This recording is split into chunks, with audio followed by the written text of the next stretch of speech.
So I wanted to make a video on Gauss quadrature because it is a fairly confusing concept. So for Gauss quadrature, the motivation is, let's say I give you a function that is very difficult to integrate. I'm going to say x to the x, which is very difficult to integrate. I don't know how to integrate that. But if I want to find the area under the curve, we would integrate or use some sort of computational method to determine the value of the integral. So if I were to plot this graph, what that would look like, this graph looks something like this, I believe. Something weird. And let's say I want to integrate this from A to B. That would give me the area under this curve. So we say that the exact value would be the integral from A to B of f of x dx. That would be the exact value of the integral, which we can't find. Now, what do we do typically? We might take some shape or some function as an approximation. So let's say that we approximate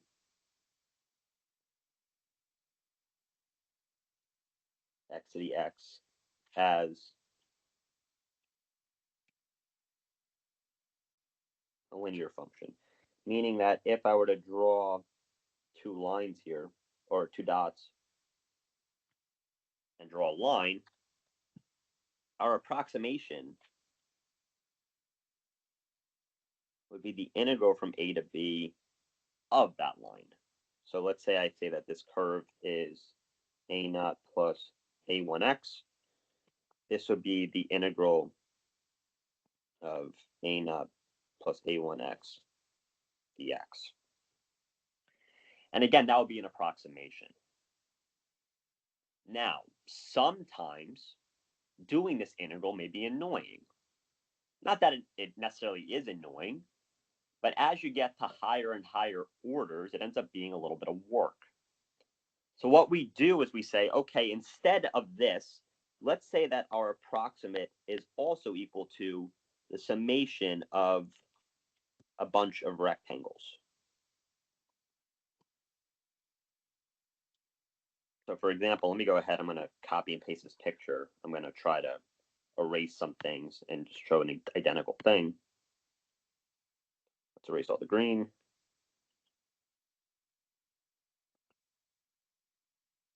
Let's say, for example, I break this linear function so that it has two rectangles.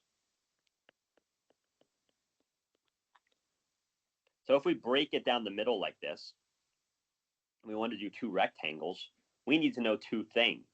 One, where is this line? So the question is, what is this xi value? And we also want to know what the function value is at that location, as that dictates the height. So what we say here, let's say we approximate this as two rectangles. Our approximation will be equal to C1 f of x1 plus C2 f of x2 in the most general way. We will see we can't actually do this for a linear function, but let's just say it's like this in general. What that is saying is that you will have these C1s are like the width of the rectangle. So for example, this would be C1, this will be C2. And the function value is the height at that specific point. So this height here, that would be f of x1, for example. And that would be the height of the rectangle at that location, for example. And then we have a separate C2 and another f of x2, depending on what we're doing. So to kind of summarize this, we cannot find this. We can't find this. So instead, we approximate it as a line, or a quadratic, or a cubic, or whatever. And what Gauss quadrature says is that you can represent that line, the area under that line, as the summation of rectangles at very specific points. Now, that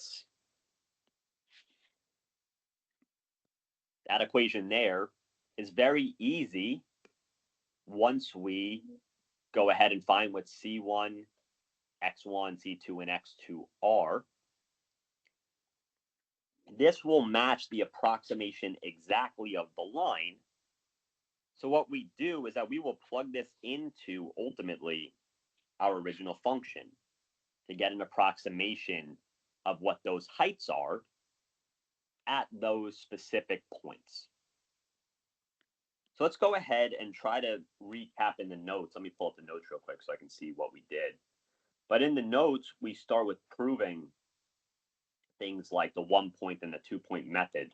So let me go ahead and demonstrate what the 1 point method is. So the 1 point method, when we say 1 point, really what this means is one rectangle, one quadrilateral or square. It just depends on the situation. Where I'm going to say that the integral from a to b of f of x will be approximated as c1 f of x1. So the general idea is that we count how many unknowns we have. We have 1 and 2 unknowns. And we need to pick a function that will allow us to create 2 equations. Now, the way that we do that is via this concept of the method of undetermined coefficients, where you'll take terms on the left side and equate them to terms on the right side. And what we'll come to learn is that the equation that we need for our approximation will end up being a line, because a line has 2 terms, a0, a1x. So that type of thing allows us to do this. So I really want to highlight this, is that this is an approximation, but this will be exactly equal to the function from a to b if f of x was approximated as a line. It's basically skipping the step of drawing a line and figuring out the slope and the y-intercept are and things of that nature. But what we end up doing is just approximating it as a single rectangle. So let's go ahead and show this. Let's say, first, the idea is that we have to prove C1 and F1. And again, once you have them proved, or C1 and X1, once you have them proved, you don't ever need to prove it again, because you found them and it's valid whenever you have any function. So let's just prove it real quick. The proof, because we're saying that those two are equal. These two are both approximations of the exact integral, but they are equal to each other. So what we'll do is we'll integrate a0 plus a1x dx from a to b. This will end up being a0 x plus a1 over 2 x squared from a to b. This would be a0 b minus a plus a1 over 2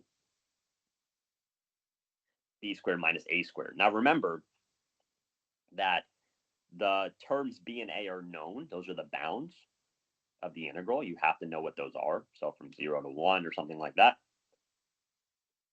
And now the idea is that this is equal to the integral. We just said that c1 f of x1 is exactly equal to that integral, this integral. And we just did that integral. This is a0 b minus a plus a1 over 2 b squared minus a squared. So what we want to do now is plug in x1 into our function. And in this case, because we're saying this is exactly equal to this integral, our function is this. We're trying to find the best values of c1 and x1 possible, so that when we use them in practice, it'll give us the best approximation, at least for when we're assuming it's a line that's connecting our 2 bounds. This would be c1. F of x1 will be, we're plugging in x1 into this expression up here. So what we'll do is say it's a1 plus a1 times x1, let's say. That'll be equal again to the same thing that we just wrote.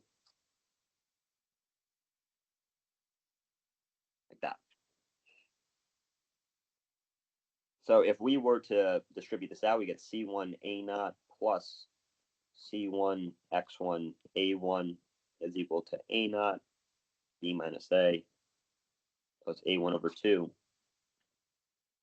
B squared minus A squared. So what we're going to do is compare the terms that both have an A naught in it. So these two terms here both have A naught. They're equal to each other. They're the only terms that depend on A naught.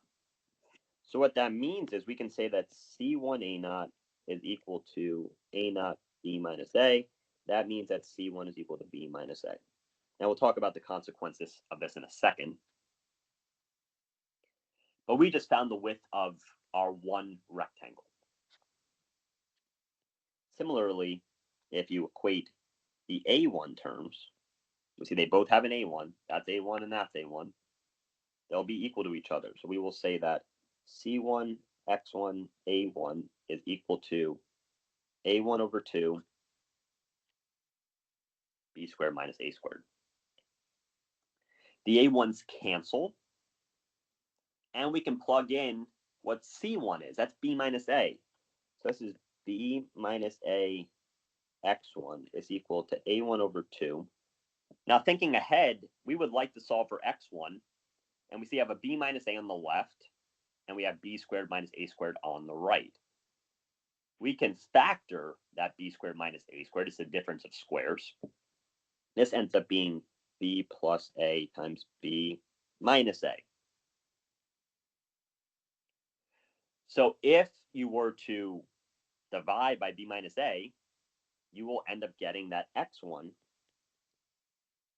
is A1 over 2 B plus A. Or not A1, sorry, we canceled out the A1s. What am I doing? The A1's canceled. So that's 1/2 of B plus A, sorry. So what do these numbers mean? What do these X1 and C1 values mean? So what we're doing is we are approximating our function as a line. So again, let's say I give you this function from A to B, and I'm going to approximate this as a line.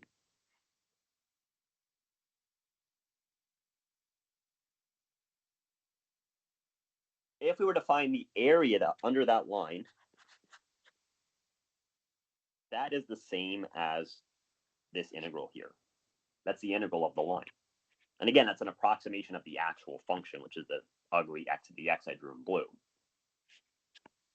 What we're going to say is that that is exactly equal to the approximations, I mean. If I were to draw the same graph, let's draw it a little bit higher up.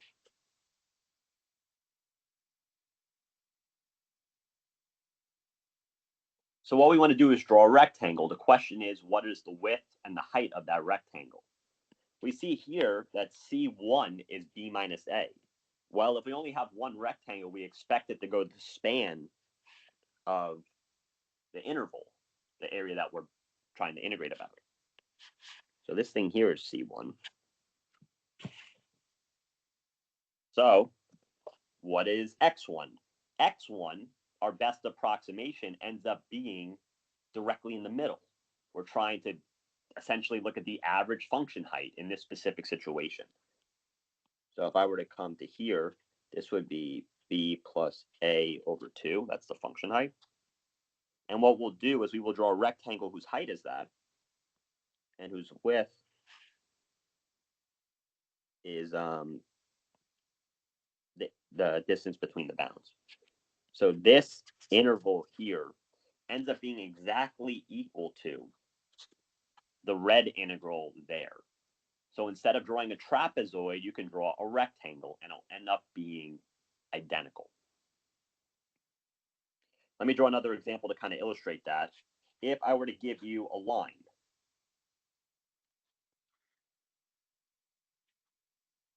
let's say I gave you a function that's just literally a line, and I want to integrate that from A to B, which means I am looking for the exact area under here.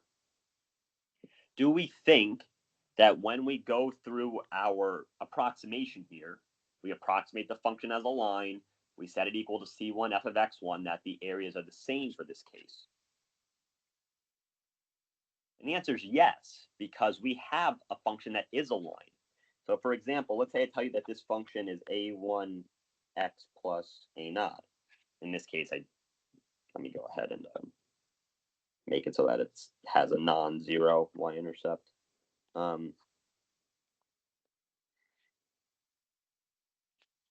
Before wasn't really accurate.